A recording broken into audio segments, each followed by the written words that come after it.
All right, everybody, welcome back to the latest edition of the Aiken Street Happy Hour. I'm your host, as usual, Tyler, my beautiful co-host, Sullivan Hamilton, and our special guest today on DJ Tantrum. What's going on? So we've got a really good episode for you guys today. We're going to be talking a little bit about the music industry, a little bit how it's kind of affecting COVID, and just, taking a little bit deeper dive into, Tantrum as a person, and who knows, we might get there too. But, I really wanted to start with, where does Tantrum come from? Actually give people a little bit of your original name and how you got to Tantrum. Where the name come from? All right, my original name is Tavarius Thompson. So you see the two T's there. Mm-hmm. And me and one of my exes, we had a little argument or whatever. And she's like, just like to throw tantrums. And for the longest, I've been sitting there trying to figure out what name I could come up with that starts with a T for one. And for two, at the time, my nickname was T.I. So everybody's like, we're going to call you DJ T.I., but T.I. is out. I didn't want to be a DJ with the name of an artist. When she said, you just like to throw tantrums, I was like, you know what? Boom, there it is. So what I do, though, instead of doing just a regular capital T at the beginning, I do two capital T's for that way my first and last name. Yep. So it's Tantrum, two capital T's, and that's why I got it there. Oh, I like it. So, that's awesome. Yeah, so for my first and last name, both start with a T. That's how I got it. That's sick. That's sick. So about 7 months, though, like 7 to 8 months for me to come up with it. So I was actually DJing, and people were like, what's your DJ name? I'm like, I don't know. They're like, what you mean? We're going to call you DJ T.I. I was just about to say, what was your DJ name before that? They just called me T.I. A lot of my close friends call me T.I. Okay. That's why I got the T.I.P. on my neck. So right. Yeah. You got the same tattoo artist you go to? This one was my first tattoo, actually. So people was like, that's your first one you got on your neck? And I'm like, whatever. But one guy, Alex Esparza, and then I had a tattoo endorsement. So this was my second tattoo. It was my daughter's actual footprint from birth with her name and birthday. And then this was my third, which is all, a quarter sleeve? Uh-huh. So just came up with some stuff. Record player with a wave, record with a wave, so that's music. Microphone for being on air, headphones, cassette tape, because I'm old school. The red is actually a cross and a T at the same time. A Thundercats logo because of my group, Thundercat DJs, and then he put some lips right there because Thundercat DJs, your group? Yeah. Very cool. I got my first tattoo at the Red Roof Inn that's now been condemned and bulldozed down. Yeah. Well, this one was right in my crib. The other two were in the shop. But the dude that did the first one, he is studio worthy of doing it. Really? Wow. Yeah, he's been doing it for a long time. That's awesome. Now Shout out to Alex Esparza. Now you touched on the Thundercats. That's your. So at the time, DJ Cruz was the thing. Mm-hmm. So you have Super Friends, Legion of Doom, and all that. And we were in talks of trying to build a South Carolina coalition. At the time, before coalition DJs and all. Is there anything really like that here? Not here like that. It's just more kind of like cliques now, and it kind of faded out. It used to be a big thing for you to be a part of a group, but at the time, like this was 10 years ago. So we was like, let's come up with something. And I was like, Thundercats is untouched. And we went with Thundercats. And where does the Thundercats come from? I mean, I like Thundercats, and it starts with a T. I like pretty much anything that starts with a T. Shows, characters, whatever. Yeah. I'm all on it. So that was untouched. I looked it up. It was untouched. Just like my name. I searched my name. No, it was only one DJ Tantrum after I got my name, and he was overseas. Now I think it's 3. It's one here with me, one in Texas, and one in New York. We all connected on social media. We all reach out to each other. That's and plus cool. The one overseas. Plus I see a lot of more tantrums popping up now. Mm-hmm. And then you have an artist named Thundercat, so now it's kind of like they might start getting on that. That bit of differentiation. But I always looked up the stuff because I didn't want to bite off nobody else. Of course. You want to be original. Right. Always. So. Are you? Where'd you go to high school? You're from Berea High School in Greenville, South Carolina. I'm from Greenville. Graduated in 02. Okay, graduated 02. Yeah, I'm old. And so from Greenville, how did you make it here? I went to college at Charleston. My Yes. first time. Shout out college at Charleston. CLC, that's us. CLC. CLC. Shout out to the basketball team too. Mm-hmm. My first time to Charleston was actually for a soccer tournament. Second time to Charleston was for a math meet. I was on the math team in high school. Hey. Okay. So Yeah, I was like a geek. Let's touch on that. I love math too. Math was one of my favorite subjects in school. I don't know. Numbers just click with me. You know what I mean? Numbers translate to money. Exactly. That's why you like it. Exactly. Yeah. I see numbers. I see green. I don't know about you. We're surrounded by green right now. Exactly. So in that time, is that kind of like time in college? Is that where you found DJing? Yeah, because I was rehabbing. I hurt my back. Did a program called Spectra. If you're familiar with CFC, you do Spectra. I don't know if they still have it.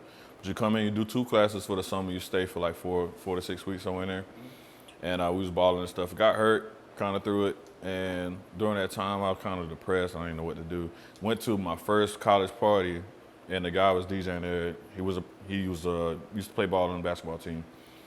And I was like, man, I think I want to do that. I mean, I was the CD dude. I was the one that everybody came to in high school if they needed CDs. But when you get to college, everybody got a refund check, and burners started being a thing. You know, '02 burners were a thing, '02, '03. So I'm like, man, I can't sell CDs. Everybody got a burner. So I went to the party. I'm like, well, what can I do with music? And I was like, I think I want to do that. That way I can keep my mind off of not being able to do anything. My back's messed up. So I walked up to him. I said, yo, I want to do what you do, man. If you got time, you know, I see you play ball. We got a connection. I know some people you know. He's like, if you serious, hit me up. Here's my number. I said, when? He said, whenever. So I was like, well, he ain't doing nothing after the party, but packing up his stuff. I called him at 2:05. No, well, it was 4:05. Back then, the clubs closed at 4. It was 4:05. I called him at 4. He said, damn, you serious? I said, yeah. So he's like, all right, I'm gonna hit you up next week. I got a gig. You can roll with me, MC, show you some things. Yeah. Showed me some things. The next week after that, he said, I got another setup and take it to your dorm. And I was staying at College Lives, right down Calhoun. So he brought his other set of turntables. I set it up. One of his turntables started messing up, but I didn't tell him. So we started going to parties. He's like, you been practicing? I said, yeah, I've been practicing. I've been practicing on one table. So he was like, all right, so what I like to do is set up the stuff, set up the equipment. That's what the job used to be. See, now with technology, you don't have to set up the other guys.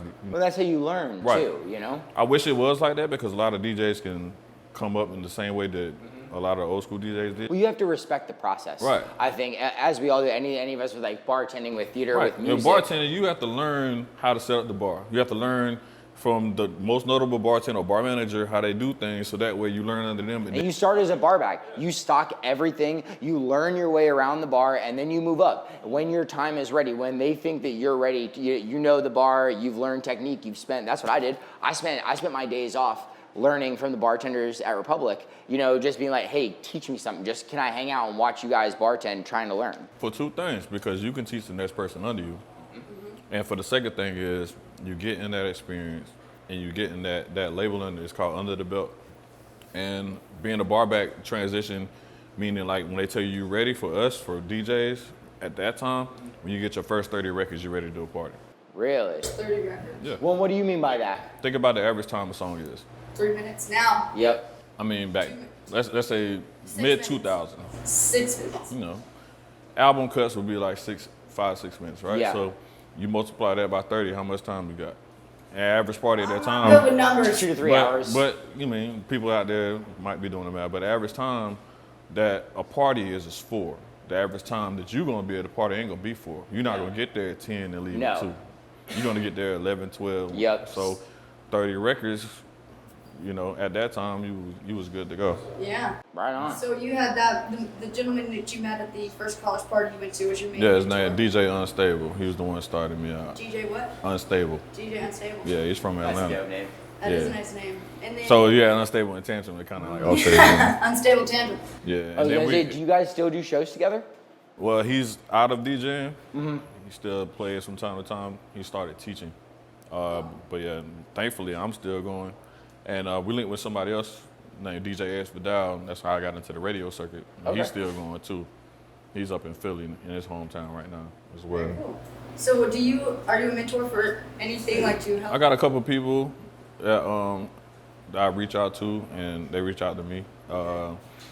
I wish the circuit was closer than what it was, but you know, y'all know how it is in this industry. Yeah. We talked about some things off camera, but yeah, it'd be like that sometimes. But I don't have no problem with anybody trying to reach out to me. I'm the most approachable person you're gonna come across when you come to this, because at the end of the day, I know my value and I know what other people's value are. So it don't even matter to me. Well, I think that really makes that difference for, you know, like you said, when you come up from learning from the bottom and you get all of that knowledge under your belt, that's where, you know, that's where you want to instill that onto somebody else. And you're more than willing to help somebody because you know that somebody helped you. Right, but the thing is like, I don't want to take away from the fact that people might see an opportunity and they want to jump to it, and they just want to get some easy dollars. I didn't do this stuff for easy dollars. I did it for the culture and for the love of music. And if you love music like that, it's gonna take you longer. Like, look at me. Like I said, I'm still here. I started in '03, and I'm still able to play in different places for different many age groups, not just my age group. Like, I'm playing for 18-year-olds, and I'm playing for 40, 50-year-olds. Right. You know what I mean? Like, it comes with the culture, and it's like, you got these people with technology, it helps and hurts. It helps because now I don't have to lug around 8, 9, 10 crates of records, heavy equipment. I can just take a bring my laptop. computer and stuff, but then it hurts because you got people like now with the COVID going on, quarantine, they see us DJs going live, well, I can do that, and they just hop up and they get a $100 controller from whatever website, and they got a laptop and they playing 30 songs, now they're a DJ. They think they're a DJ. And all they doing is pressing buttons, you know? So it's about learning about the culture, like bartending. Do you want to get some lime juice, orange juice, or something that's shipped from somewhere, or do you want to learn how to squeeze and peel your own and make those Fresh mules taste. right? You want it to be authentic. And I think It's that- that same comparison. Do you want to be able to make something and put it in a glass like that or like this and make it taste authentic, or do you just want to put a mixer and put a little bit of liquor in and be like, boom, Are there you you go? passionate? Is this something you actually care about? Because you want know? a few dollars. Yeah. Or Some or dirty did dollars. or did you love doing it? Yeah. And then now that makes that dollar more appreciable. Now you like, oh, I really appreciate that dollar now, because now it's a bonus, it's a tip. You know, I got a tip for doing something I like to do. Right, and we spend a lot of time. I know people like us who are passionate about this. Like we give everything to this business, to this time. Like, I'm sure you spend as much time as I do studying cocktails. You spend as much time studying new music and building new playlists for new parties I and things do. like that. With all that going on, you also have kids, don't you? I got a daughter, she's 10 years old. Yeah. So with a 10-year-old daughter, how do you manage that nightlife and your normal life? It was hard. It still is hard, but it's easy when you have a system. And her mom has been there doing things too, especially when times really get hard. Yeah. But her independence in her own, her growing into her own, and her understanding what's going on. At first, it's kind of like, of course, they don't know what's going on, but it's kind of Right. like, because she been to an event one time. We did a kids event, and she came. It was pretty cool. And she was playing on my tablet, and I'm like, she's gonna play on the tablet the whole time.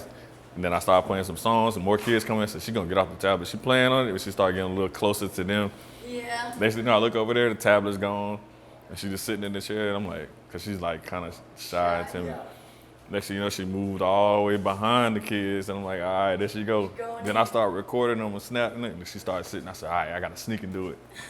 So she started doing it, and she started dancing. She didn't see the camera. She started getting loud, like, yeah, she liked this. And then I was in a pool league, and I gave her $5 to go put in the jukebox.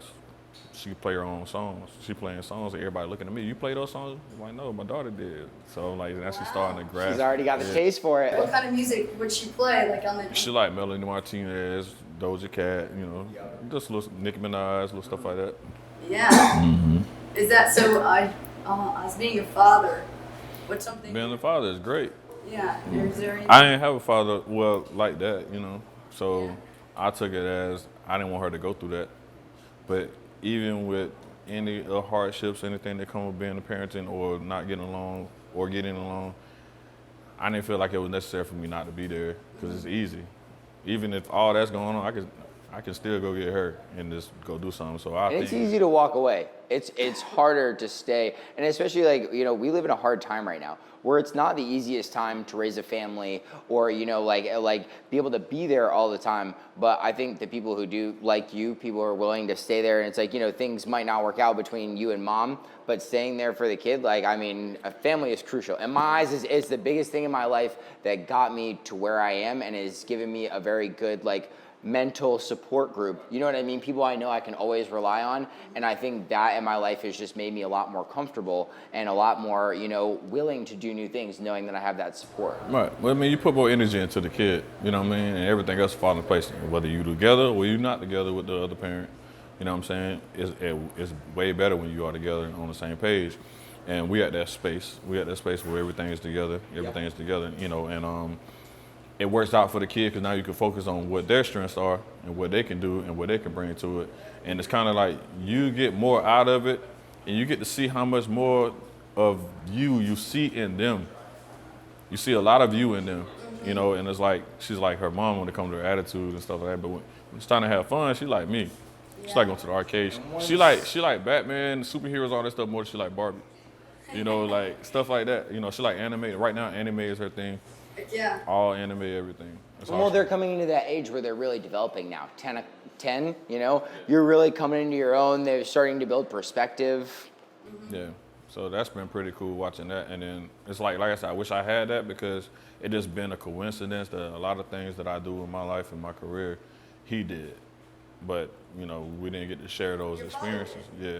That I found out later. It just happened to be a coincidence because I didn't learn it from his side of the family. My mom loves music. My uncles, all those love music. You know, just so happened I'm a DJ, he was a DJ. I'm on the radio, he was on the radio. I played, my strongest sport was basketball, his strongest sport was basketball. It just happened to be a coincidence, but I didn't know none of that. But, you know, that's something that I'm saying for parents with their kids, that you would know that about your kid if you just be there for them. Have you reconnected now with your dad? I tried a couple times. Right now I don't have no problems. You know, I don't have any problem or whatever, but it's like I'm at a certain point now. It's kind of like, you know, I reached out, and it's like, I mean, it's kind of still up in there. I got like different reserves about certain things, just because it's other personal things that that really bothers me that I just can't get over. It's probably my first time admitting that too. But yeah, it's some things that really bother me I can't get over. Thank you for admitting that. I mean, it is what it is. I'm more mature now to be able to talk about. I've been in a dark place at times, so now I feel like I can talk about a lot of stuff.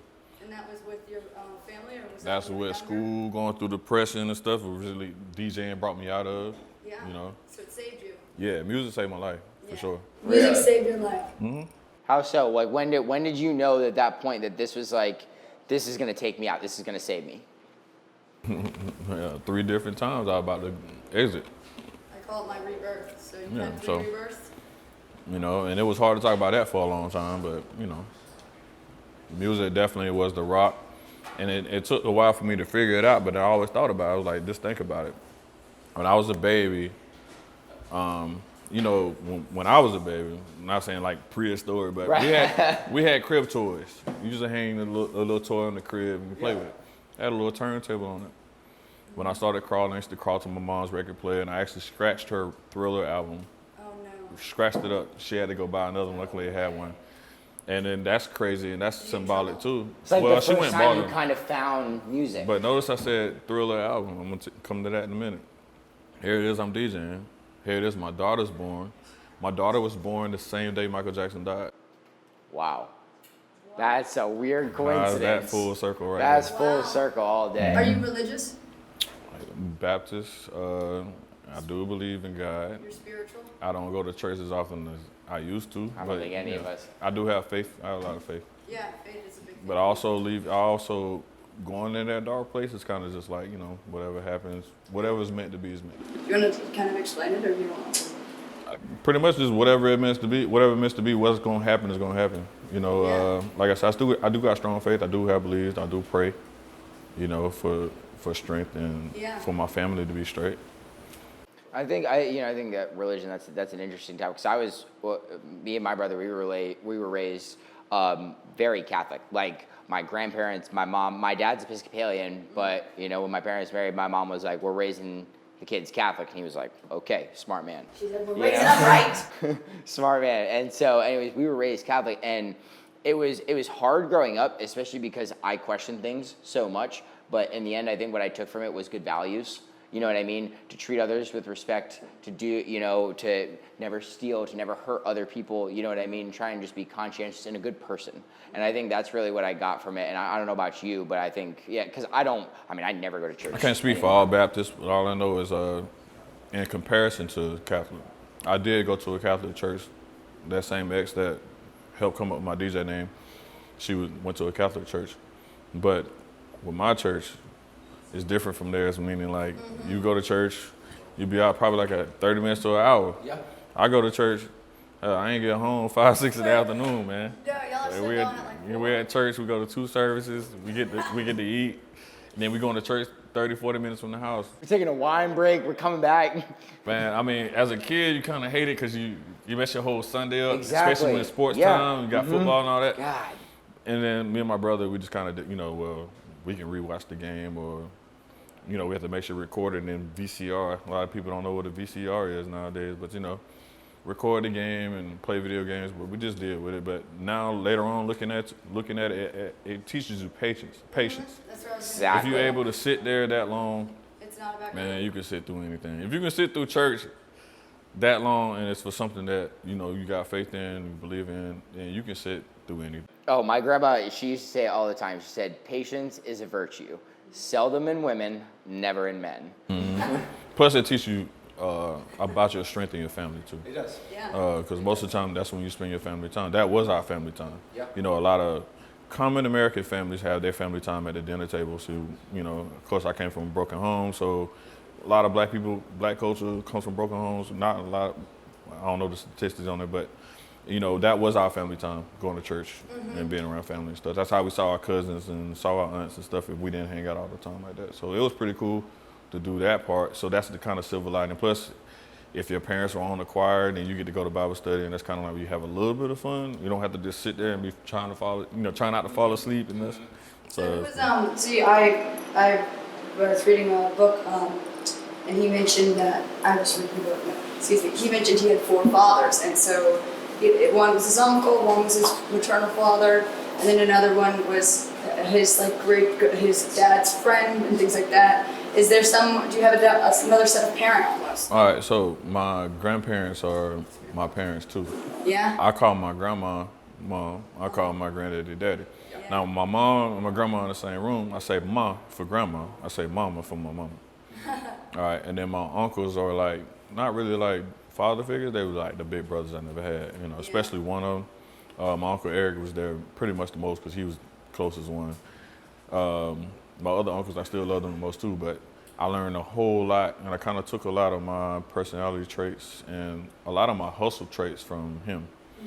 He was the only one I knew that didn't have a job, but at the time I didn't know, you know, but he didn't have a job, and it's like, but damn, he's still making things happen. Wow. You know, he's having a job, he got a job.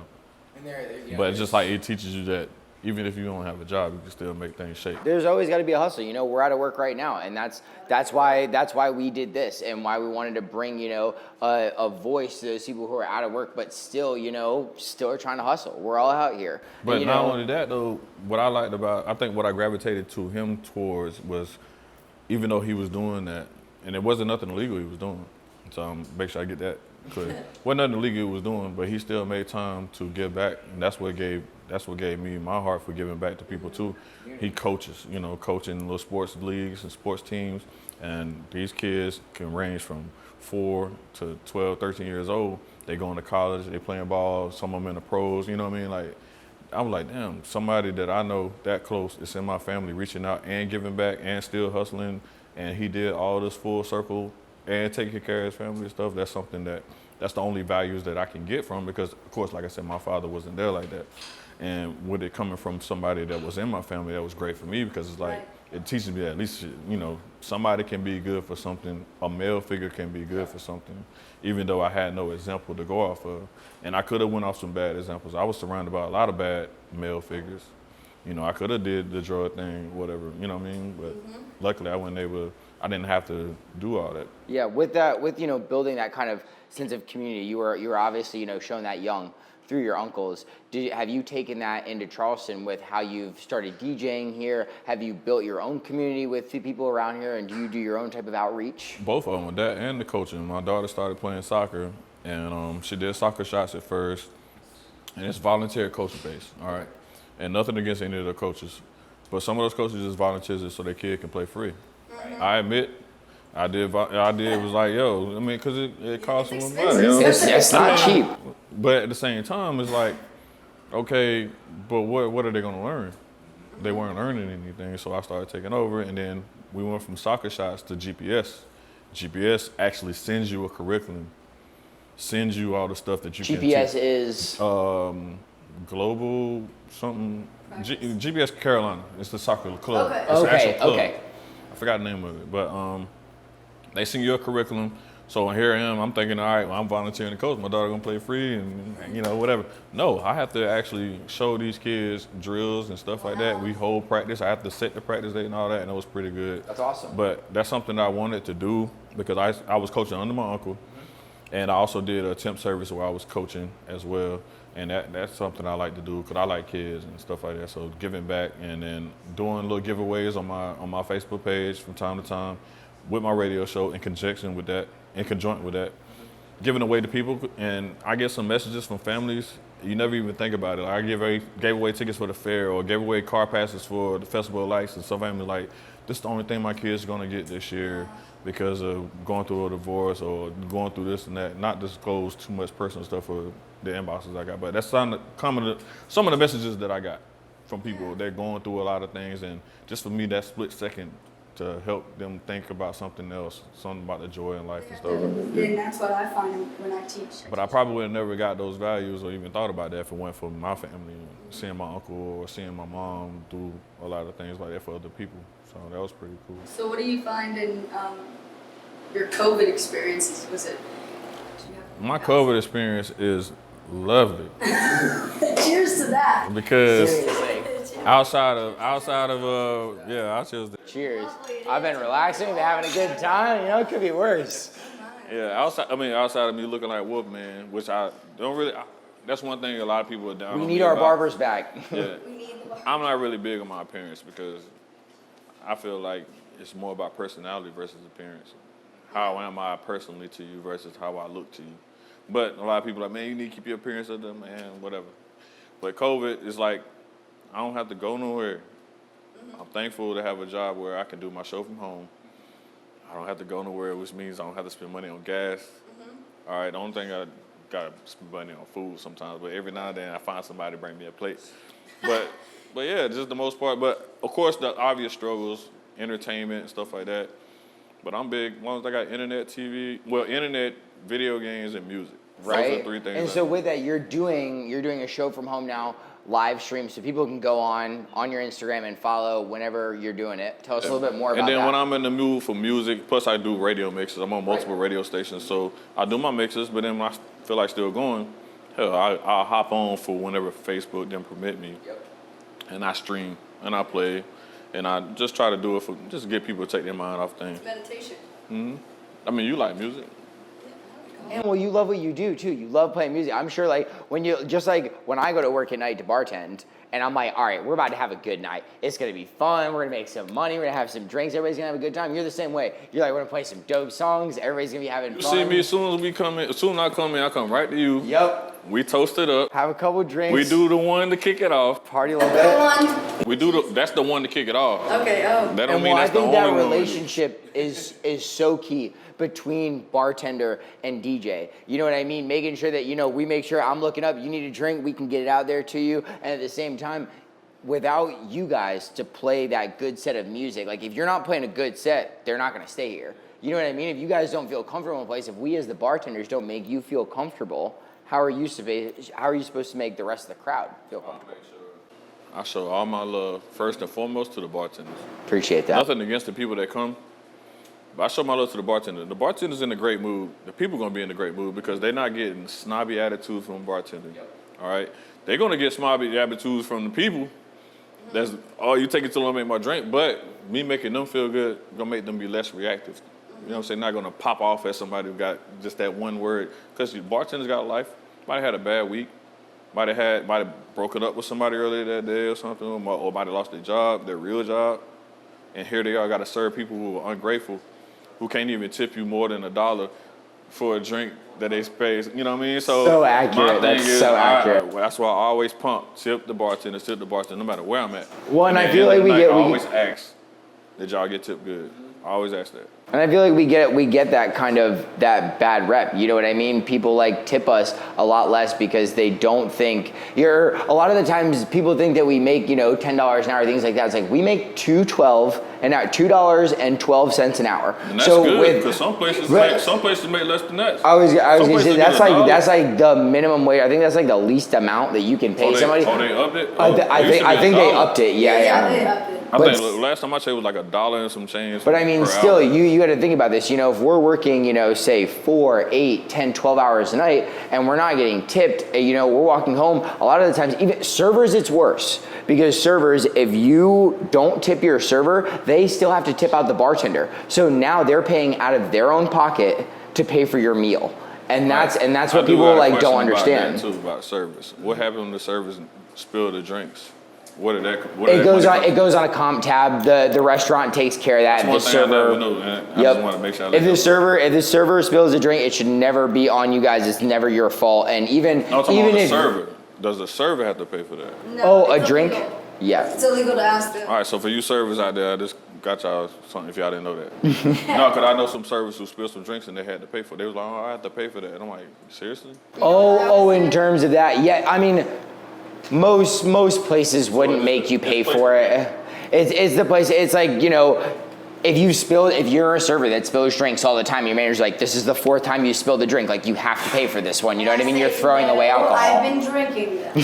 So, Yeah. you know, as a server, you know, I always say when I want them to try a different drink, just something fancy because they're tired of vodka soda or don't know what they want or they're nervous. They're like, I'm like, how about you try my favorite cocktail? Right. And then they're hesitant, and then I say, if you don't like it, I'll drink it. What are y'all pet peeves? I'm gonna flip this interview around a little bit. Okay. What are y'all pet peeves about people coming to the bar and they don't know what they want?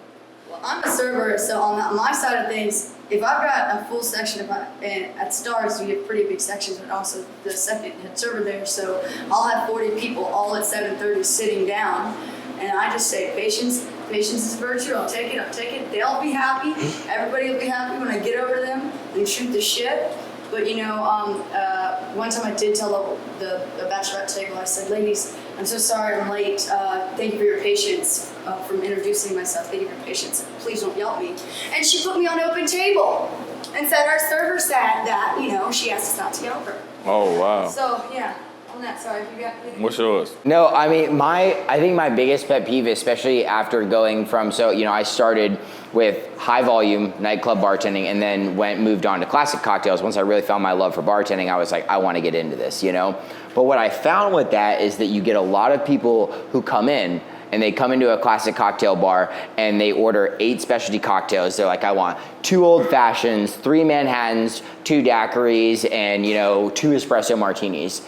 And they expect it like that. Like, and then, you know, they start waiting and I'm like, these cocktails, this is a 20-minute round of cocktails because these are all specialty cocktails. They're all things that take time, multiple glasses, multiple different things. And so what I'd love to just tell everybody, when you come into a bar, if you want classic cocktails, you go to a classic cocktail bar, get it. But first, get those 2-steppers, vodka soda, bourbon ginger.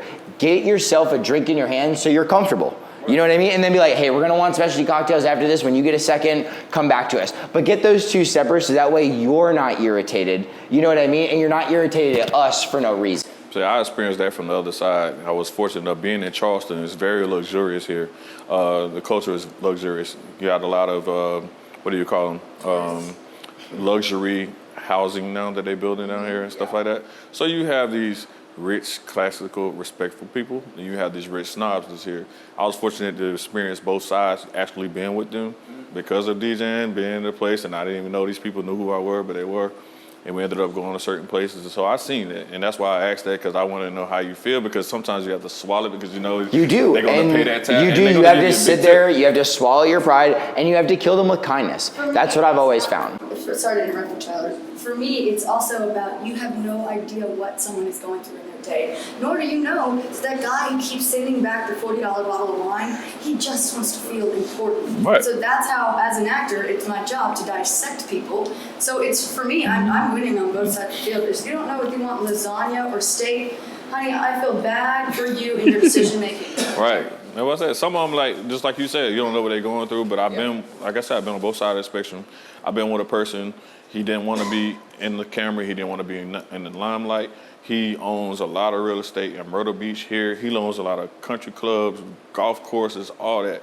And he just looks forward to going through, he sees somebody look like they're struggling, or he'll give them a $400 tip. Just cause, or he'll fund somebody's career just cause. Then I've been with somebody. I've had people like that. They're amazing. Who just found out their wife for 20 years was cheating on him with some Mexican pool dude that this is his words, not mine, so I'm not like that, but Mexican pool guy supposed to come clean the pool. They ain't even got a pool, but found out that something been going on. So then he goes out. Whose fault? Yeah, and then here he is. He sees an attractive woman who's serving, and he's trying to throw hints, but he's been out of the game for so long, she's not picking up on it. So then he gets a snobby attitude and start complaining about the lack of service, or therefore, you know. So that's why I said I just want to know how y'all thought about y'all approach, because I got some approaches that people come at me and I'm just like, oh my God. Oh, we could talk about bartending all day, but you know, speaking of bartending, let's actually let's make some drinks right now. Let's take Tantrum. Let's take you over to the bar and let's whip a couple up. We're gonna be making a little specialty martini for you guys today. This is gonna be a classic martini. So this is a very misunderstood cocktail. It's supposed to be gin, not vodka based, and that's usually how it goes. That's the stipulation. So we're gonna use gin here. We've got a local hat trick gin made by the High Wire Distillery. Love this gin. Really effervescent. Really just a true attestament to gin. We're gonna use a little bit of Dolan Dry. We're gonna stir this up in a mixing glass, strain it into a martini, and we're gonna be done. And after I do that, Tantrum's gonna make one for himself. So let's do it.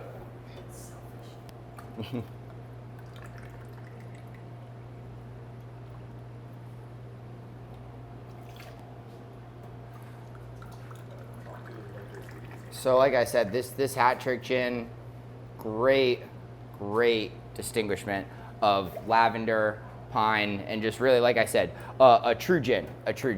And so the biggest thing that we're gonna be doing with martinis, wanna make sure is, a lot of the times people will ask for a martini dry, how we're making it right now.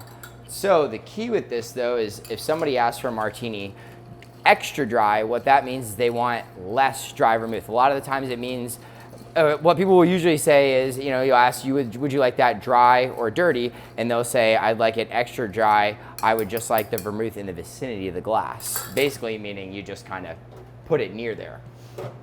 I thought dry or dirty meant like more liquor. So no. Dirty would mean you are using olive juice with it, and then dry would mean that you're using dry vermouth. I thought it was more liquor. I would go with more dirty than dry just because it sounds more interesting. And so we'll be making this in a classic style. So we'll use a little bit of dry vermouth, and what I like to do is just take that, put it in, and you're just gonna rim that right around the glass, just enough to get the taste of the vermouth. That's it. Dump it into the sink. We're gonna strain it, put it right in, and now we're stirring this cocktail. Most of the time you'll see it shaken, and the problem with this is what it does is it over dilutes. And so we're trying to really get the taste of the gin, the taste of the dry vermouth, you know, the whole essence of the cocktail. And so this is how we do it. And then we're gonna put a little bit of that lemon twist right on top just to round everything out and give a little bit of citrus to the cocktail. Little twist. Drop that in, and that's gonna be your classic martini. All right, so Tantrum, you're gonna be up next. Let's see what happens, man. Let's see what happens. Let's see what happens. First, I'm gonna grab the glass because I wanna make sure I don't forget that. Leave that right there. Grab this hat trick.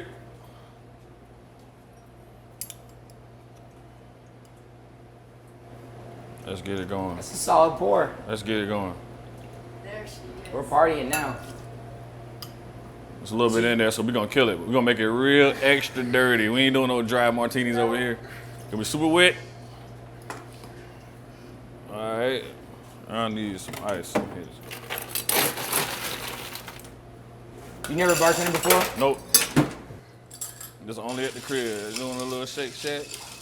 Like we say, like Bond say, shaking, not stirred. But I'm stirring, so I'm not doing what Bond said. But yeah, I think I'm following your steps. Yeah, grab some of this. What is it, Dolan? Yep. All right. Shake it around, shake it around, shake it around, shake it around, get it in there. All right, we don't need. All right. Throw that thing on there.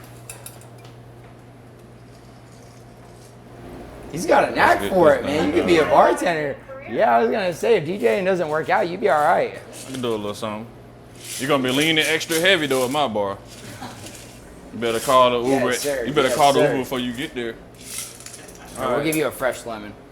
Go ahead and peel that way. All right. Now this is what I probably ain't gonna be able to get. How you supposed to do this thing? So just kind of peel into it. You want to use, press down into it. Press down into the lemon, kind of run it along the rind. Oh, okay. You'll feel it cut into it. Mm-hmm. There you go. There you go. Oh man. You said press into it. I'm pressing. Yeah, but it's got to be like a. All right, here we go. You know, right in the middle of the road. Yeah, there you go. That's it. Damn, That's then it. I dropped the thing. It's all right. It's okay. It's clean in there. All right. They have Edit clean that ice out. wells here. Bubble tea lounge is clean. Yeah. I ain't getting no drip. Boom. Little twist. I got a little twist, but Woo. and then I spilled the martini. Little but- sauce. Hey, don't Little sauce. Like I said, it's gonna be dirty, not wet. All right, so All right, well, let's taste.